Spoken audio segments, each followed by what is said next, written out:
Gone Global, leading Britain's conversation with Nick Ferrari at breakfast. Morning to you, 3 minutes after 9 on Wednesday, March the 13th. One historic vote already down, possibly two to go. Certainly one later today on the idea of taking no deal off the table. Straight to here in LBC, Boris Johnson, who of course served as Mayor of London. That's where we first cut our teeth, making regular phone-ins when he was Mayor. Then as former Foreign Secretary, of course, Conservative MP for Uxbridge, joins me in the studio now. Good morning, Nick. Good morning, Mr Johnson. Of the two comments, one September 2016, our policy is having our cake and eating it, or one in March 2016, if the Leave side wins, it will be necessary to negotiate a large number of trade deals at great speed. Why should that be impossible? Which do you regret more? I think both of them are eminently sensible. Just speak right into the mic. I'm so sorry, Nick. Yes, I think both of those statements are eminently reasonable. Okay. And how many trade deals do we have in place? Well, as you know, Liam Fox is putting in place very rapidly a number of successor agreements. How many? I can't give you the exact figure. I'm not going to bluff. What would you think is a good figure? You'd have to go to Liam. I think, but in very short order, we will have. I think there are 49 that he's trying to get, or something like that. From we have memory. 6 currently. And the Faroe Islands, they will fall into Switzerland, place. Israel, and various others. Yes. So just remind you that it will indeed be necessary to negotiate a large number of trade deals at great speed. Why should that be impossible? Well, it's proved impossible, hasn't it? Well, I mean, it certainly, of course, will be impossible if we continue to go forward on the basis that the Prime Minister was advocating yesterday. In other words, with the withdrawal agreement that Parliament rejected. And obviously, look, just to get to the vote, because I think people are feeling very confused this morning. Well, Brexiteers are feeling very frightened, and Remainers are feeling quite jubilant. Who's right? Well, I think, actually, I don't know why Remainers would be feeling jubilant, because I don't think that this country is going to remain in the EU. I think we're going to leave on March the 29th, and I hope very much that we'll leave on good terms with our friends and neighbours. How can that be achieved in a little over a fortnight? Well, I covered a lot of European Union summits. I've been to a lot of them in my time, and I've seen how the EU works, and the horses always change places in the final furlong, and it's always at 5 minutes to midnight that the real deal is done, and in Brussels the real fix is always in at the end.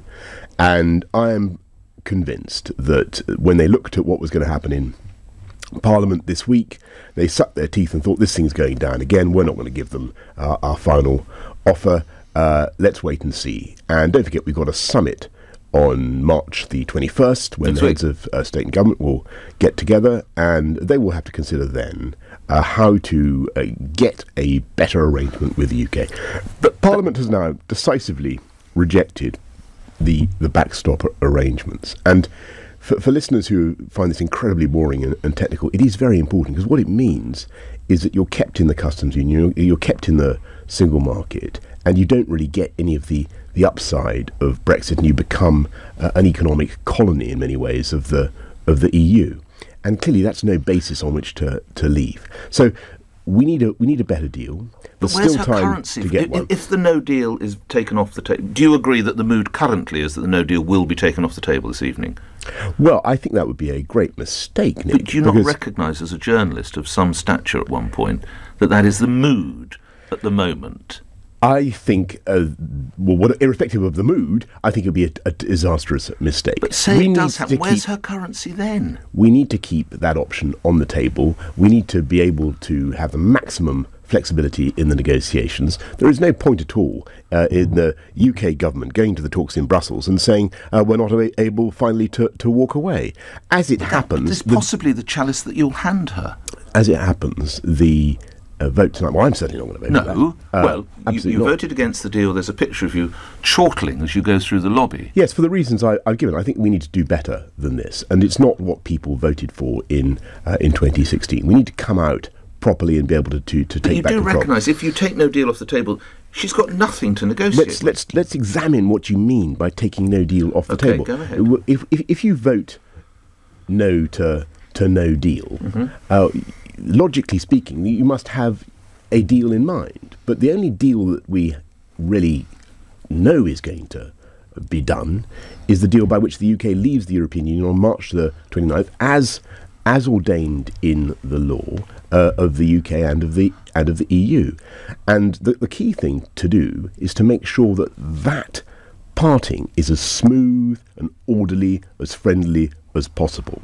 And that can be done. And I want to draw your attention, Nick, to what's going on today in Parliament, where in addition to the stuff about no deal, there's some very good amendments being proposed, and one in particular, the Malthouse Compromise, which is again coming forward. And this has support from Remainers in the Conservative Party as well as Leavers, highly respected figures on all sides of the House who want this thing to lastly, go through. before we go to calls, what does the Malthouse Compromise provide for? What it basically does, it gets us out of this trap, this lobster pot, this Venus flytrap of the backstop, and it enables us to go ahead, do a big free trade. You talk about your opening question. What about all these free trade deals? The biggest one we're going to do is with the European Union. Yeah, where you said it would be possible and at great speed, but there we are. I think you accept that perhaps it's not. Well, it will. No, actually, Liam has been working very fast, and I think the Faroe Islands. I think you will find that a lot of these deals talked to every single Faroe Island. A lot of these deals fall into place. But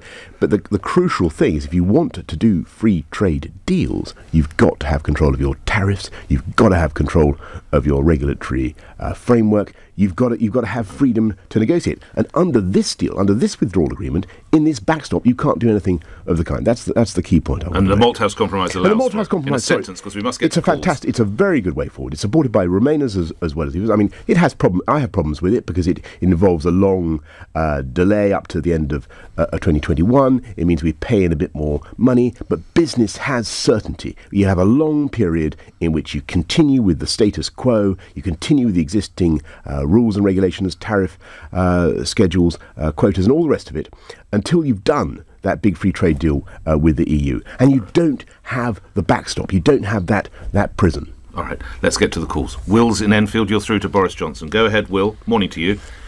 Good morning, Boris, and thanks for taking my call. Firstly, I can't understand why you're allowing the DUP to dictate how this government is run. But my question is, someone who's tipped as a former future Prime Minister, and who's also the former Foreign Secretary, how can you not possibly know the difference in a border that's 310 miles long between the north and the south, and between that of Camden and Islington? And are you completely embarrassed by that comment you made? And will you apologise to the people of Northern Ireland for trivialising a situation that has cost hundreds of lives?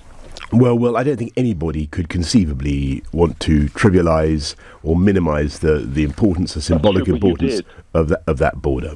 And I've been there several times in my journalistic career. I've stood there, and particularly, you said the border could be treated the same as a border between two London boroughs. That's the point Will's driving at. I understand Will's point, and a lot of people picked me up on it at the time. And what I was it was a mistake. What I was trying to get at was a mistake, wasn't it? Well, no, I think it was a valid point, because what I was trying to. No, it's not a valid point. Well, at all. Will you forgive me, Will, if I just try? I will bring Will back in, because I think you can sense the level of offence it's caused. Yes, well, that must make it a mistake. In a long career of giving offence, I have plenty more to come, I would trust. One thing you learn is that sometimes you say things that are taken in the wrong way, and you simply have to repeat yourself gently and to explain yourself, and to try to get over that you meant no offence, and that it was a shame that offence was taken. Because all I'm trying to get at is that I do think, and this is the work that is now being done, as the Prime Minister said yesterday, on alternative arrangements to make sure that we don't need any kind of hard border in Northern Ireland. And that is the crucial thing, Will. That is what I want. It's what Dublin wants. It's what Brussels wants.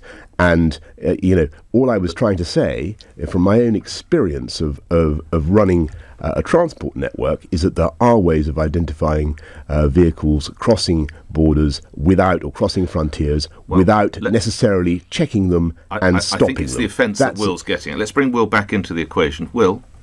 Yeah, Boris, listen, I think all you need to do is just hold your hands up and say, look, I'm sorry, I got it wrong. No, I'm going to say. Let me just finish. Sorry. I'm not going to deprive you of your right to take offence, Mr. Johnson. Let me just finish my point. Go ahead. That's what I find politicians do not do anymore, and that set the precedent for this country. Nobody is willing to put their hands up and go, do you know what? I got it wrong. Nobody is willing to admit that.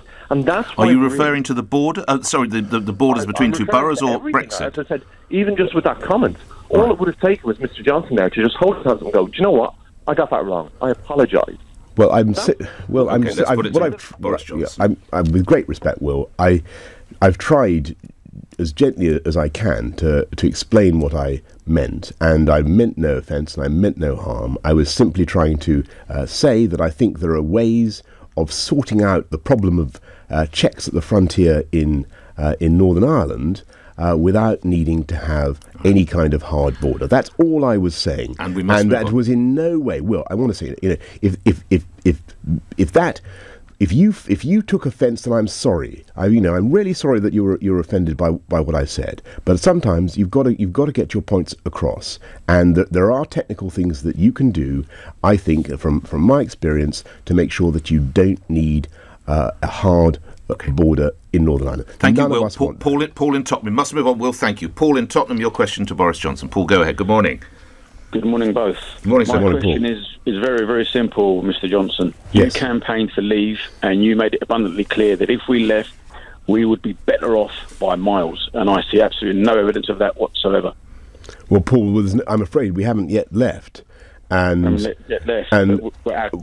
whereas you said we'd get a better deal from the EU, we're going to have our cake and we're going to eat it, and all I can see is Theresa May's deal with just crumbs. Yeah. Well, look. He's right, isn't he? Having cake and eat it. You must regret those words. No, what I was getting at there was the possibility, which I think is very real, that the UK can have a gigantic and flourishing free trade relationship with the EU, but not be subject to the whole panoply of EU rules and regulations. And that is the future that I see. 16 days from what some would describe as close to crashing out. No, under no circumstances will that happen. I don't believe that there will be a forest of spiky tariffs. I don't believe that there will be. Well, we know tariffs of motor industry. We've just heard about them in the last hour. I think what we will do, almost certainly, is protract the existing arrangements. We will have a standstill between the UK and the EU for an indefinite period. Probably, I think, as the Maltese Compromise suggests, it's about 18 months, isn't it?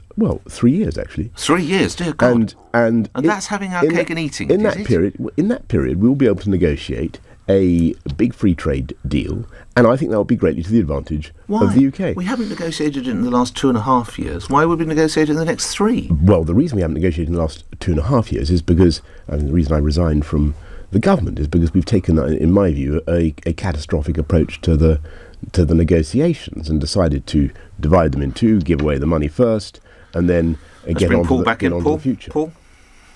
What's catastrophic is the humiliation you've caused on this country with your lies in the Leave campaign. What you promised was 2 and 2 equals 7, and actually 2 and 2 equals 4. It's not 7. Well, I agree with you that 2 and 2 equals 4, but the way you promise is not deliverable. Well, unfortunately, we are not yet trying to deliver what was promised by the Leave campaign, and that is the real flaw in the withdrawal agreement, and that's why it had to get it. Do you stand by all the promises you made? Absolutely. During the campaign? Absolutely. All the assurances you gave? Of course. You don't think that, possibly unwittingly, you've misled some voters?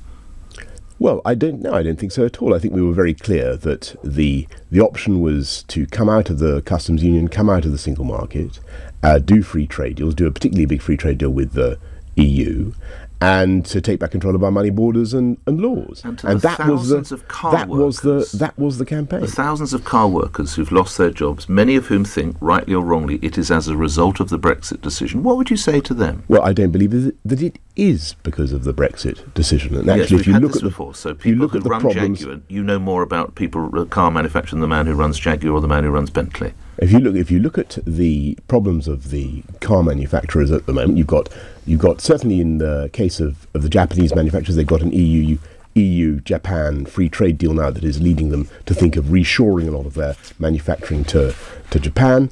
Conditions in the market have changed radically because of the diesel problem. They've been rethinking a lot of their approach.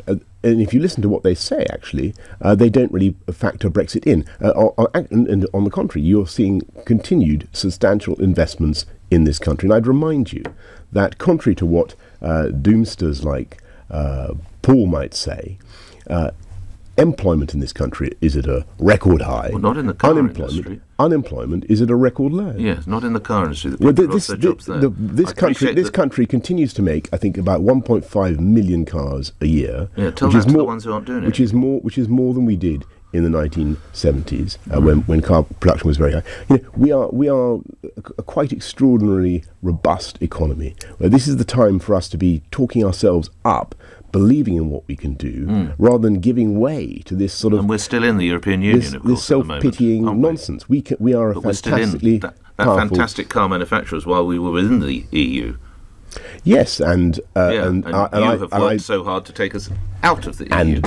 But believe me, I don't think that coming out of the EU will materially damage our interests. I think that, on the contrary, I think it will be a massive net. What, you think they'll start re-employing car workers? If and when. You're blaming the problems in manufacturing in the country on Brexit. I don't think that's true at all. No, there's the diesel argument, there's electric car arguments. I get all of that, but you've got to say it's been a contributory factor. I don't think. If you read what they say, I take it at face value, they say that isn't a factor. Right. And actually, the strengths of the UK as a place of high skills, a place with the right time zone, the right language. It's a fantastic place to manufacture, and people understand that. William is in. Thank you for your call, Paul. To William in Chichester, you're through to Boris Johnson. Go ahead, William. Morning to you. Hello. My question to Boris is, what do you think would happen if the no-deal Brexit is voted down in the House of Commons, but then a extension to Article 50 is voted down? Do you think it will become a second referendum, or we will just not leave full stop? Well, I think the problem with voting down no deal is that it's a logical cul-de-sac. It's a dead end. Where does it lead? Because Parliament has already voted by primary legislation to leave on March the 29th. But just go with William's vote doesn't hypothesis. No deal is voted off the table, which I believe will happen. You don't think it will, and then the extension. No. I think. Let's be clear. I think Parliament will. It's quite possible that Parliament will vote symbolically to say that it doesn't want no deal. Right. But and then votes against an extension. What happens then? Well, that's what William's asking. What happens then is, of course, that under the law, the UK will leave the EU on March the 29th, because that's what the law provides.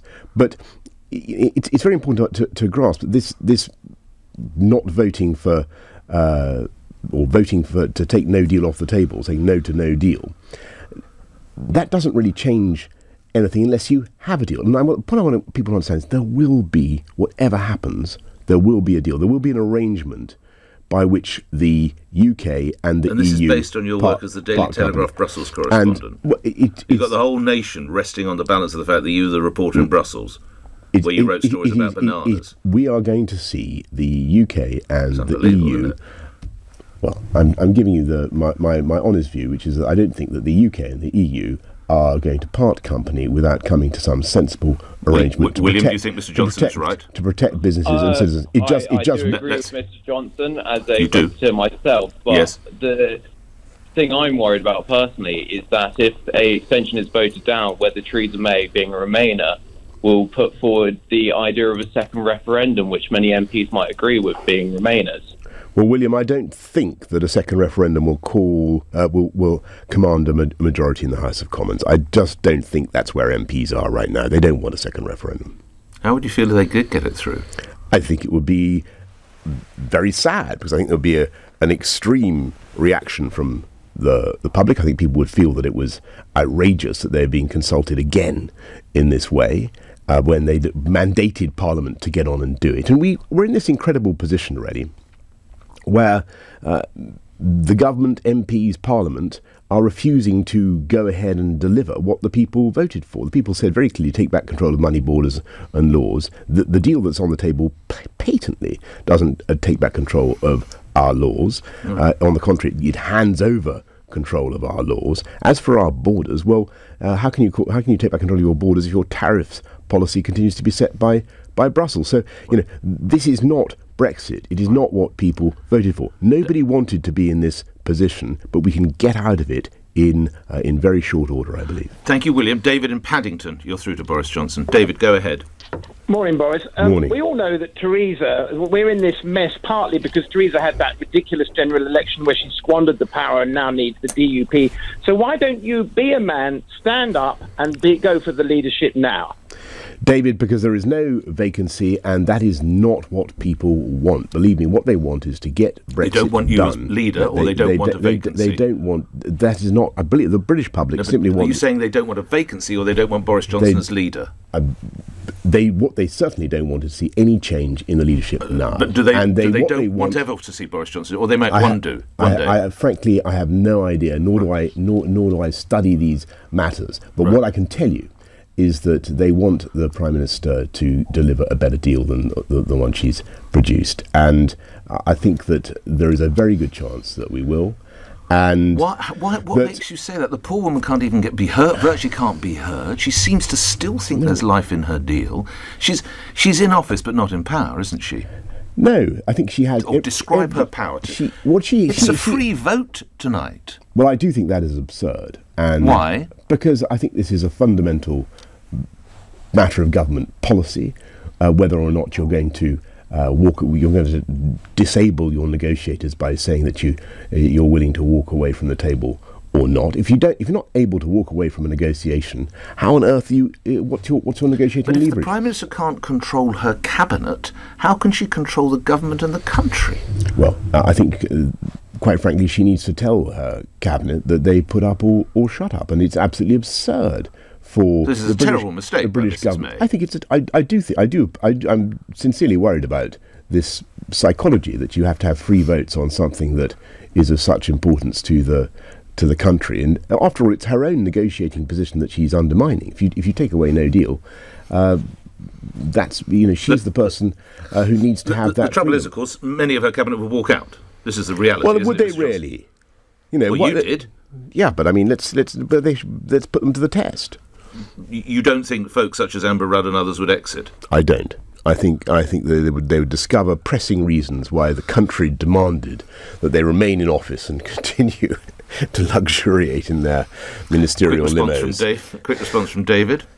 Yes, so the question is then, are you waiting till the 29th and then you're going to stand for the leadership? David wants you to lead the Conservative Party. David, let's be honest about it. Can you tell him that on the 29th? David, what I'm trying to do is I left government 8 months ago or so to campaign for a more open, a more free trading type of Brexit, and a Brexit I thought really delivered for the people of this country. Here we go. Why am I going down this road? As and when a vacancy occurs. I think the readers, the listeners are absolutely paralysed with tedium on this subject, and I think we've had this. You always. I know. I did it with you with Mayor. I've done it countless times. Probably be captain of the rugby team. So you would definitely be up for the vacancy if the ball were to come out of the scrum. There is no vacancy at the moment, but what's got to happen. No, but were the ball to come out of the scrum? This subject is closed. I'm fed up with it. We've had enough of it. The country's had enough. Well, you're fed up with your leadership ambitions. Totally. You're fed up with your leadership ambitions. I'm fed up with this. I'm fed up with this subject. After 9. I'm absolutely fed up with the subject, and because it's totally come and tell the sad. Debilitating. Clear run. David, thank you. Leo's in Kings Lynn. Leo, you're on the radio. What is your question to Boris Johnson? Go ahead. Hello, Boris. Hello, Leo. Hi, Leo. Yeah. My brother. Yes, you've got a brother, Leo, indeed. Yeah. Yes. Go ahead, Leo. Your question, sir. Hi, Boris. Before I ask you my question, I must say it hasn't gone unnoticed since the new hairstyle how quiet you've been. I hope you're not going shy on it. No, tell me what's happened to this. How did that happen? Leo, I made a speech in the House of Commons yesterday. How more vocal could I be? One thing. I mean, I don't know what I was supposed to. And here I am on Nick Ferrari's show. No, I didn't fall asleep, but I had a wonderful hairdresser who asked me whether she had my permission to use the shears on my head. That's it. It was sheer madness, and she did. But I didn't doze off, but I went into a kind of trance and thinking about something else, and I emerged from the trance, and my hair had more or less gone. But that's so what but it will strength as well. Exactly. But anyway, what's your question, Leo? My question is that what's your feeling, Boris, with the likes of Anna Soubry, Heidi Allen and Sarah Woodaston when the Three Musketeers jumped ship? Well, my feeling there is, look, I think we one thing I would say about politics, we've got to stop beating each other up in this way. You know, everybody become far too kind of acrimonious and personal.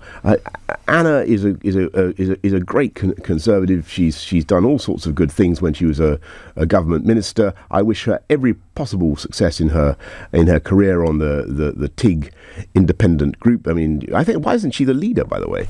Mr. Amuna has ambitions. Well, I know, but anyway, I wish her every. Well, they need a name, by the way, and they need a purpose. But I don't think it matters, frankly, that the Three Musketeers, as you call them, have jumped ship. But I wish them every possible success, and I wish they'd stop being so rude. Alison in Holloway, you're through to Boris Johnson. I sense it might be the last one. Alison, go ahead. Good morning. Hi, Boris. It's no secret that you aspire to leadership, but there is lots of evidence of your duplicity, arrogance, indolence. Could you explain? Are you reading this out, Alison? Yes, no, I sent her a note. Memory, actually. Cool. Could you explain what makes you consider yourself fit for high office? Well, Alison, the only criterion that makes me think I can do things for people is that it's been my privilege to get elected and to work very hard for quite a long time now to try to make the country a better place. And sometimes I succeed and sometimes I don't. And there you go. Alison, thank you. Before I let you go, I remind my listeners, you and I first started this relationship with phone-ins when you were Mayor of London. London, for many commentators at the moment, is at a crisis over violent crime, particularly youth crime. 17 people have been fatally stabbed in London so far in 2019, 75 in last year. You inherited a similar problem. What sort of job is Mayor Khan doing, Boris Johnson? Well, I think, irrespective of what the present mayor is doing, I think the crucial thing to do, and this is what Sean Bailey is advocating, is that Sean Bailey is to have a sort of multi-pronged strategy. You've got to be, well, three things you've got to do. First of all, I do think that stop and search is part of the answer. You've got to have a tough law enforcement solution. You've got to take the knives off the streets, and you've got to mean it, and you've got to back up the police when they do it, and you've got to give them the full support of politicians. The second thing you've got to do is arrest the key gang nominals. Now, I know people say you can't arrest your way out of a crisis. I totally accept that, but in these gang structures, there are some people who are far more influential. Arrest them. Third thing you've got to do is show the key gang leaders that there's a pathway out, that they have a great future. They're going to get jobs. They're going to get apprenticeships. Help them. Love them. And by the way, what if the jobs aren't there? Well, they are there in London. We're generating jobs at the most incredible rate. Some of these young men, mostly men, have dropped out of employment. They would have struggled to get a job, wouldn't they? Of course, and look, many of them do have multiple problems and educational issues. Absolutely, but you've got to address those. So that is why you've got to have a two-pronged strategy. But it is not loving or caring to be soft on these kids, or it's not loving to. So it's stop and search an act of love in a way. It's tough love in a way. Of course it is. If your own kids were carrying a knife and going out into the streets of London, you'd want to stop them and take the knife off them, wouldn't you? That's what a city should do. And that's a city or parents? Both. Parents should be doing more. But parents, in my experience, want the police and want us to help them, because sometimes they feel that they don't have the control and influence that they would like. And I found when we did the stop and search, when we did the Big Blunt 2 operation, that it was the parents who were most enthusiastic about protecting the lives of their kids. And is there a correlation between budget cuts, fewer police officers, and a spike in crime?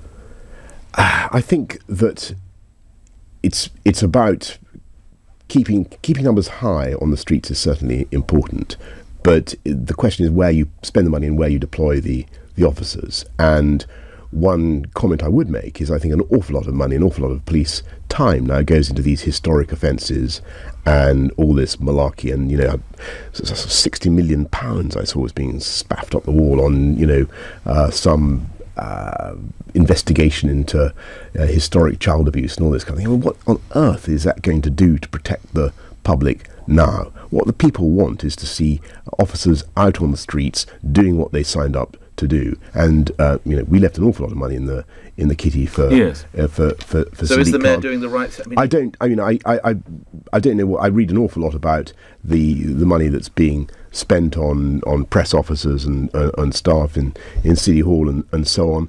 I can't comment on his spending priorities, but he doesn't seem to me to be getting the police out on the streets in the way that he should. Lastly, we've got about 30 seconds or so for the listeners who are intrigued by what might happen over the next 48 hours or so. Boris Johnson, what do you envisage over the next 2 days or so?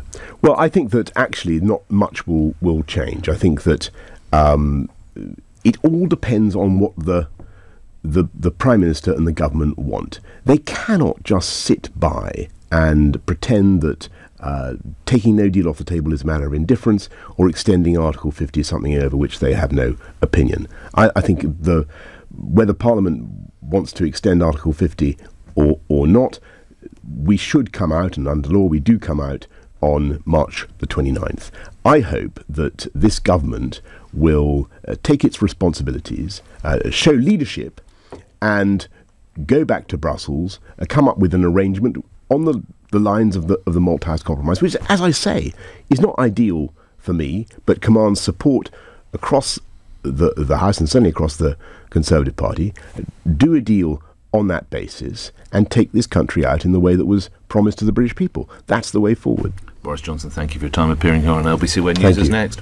Boris Johnson has told LBC he thinks the European Union will come up with a new Brexit deal with minutes to go before the deadline on March the 29th. The former Foreign Secretary also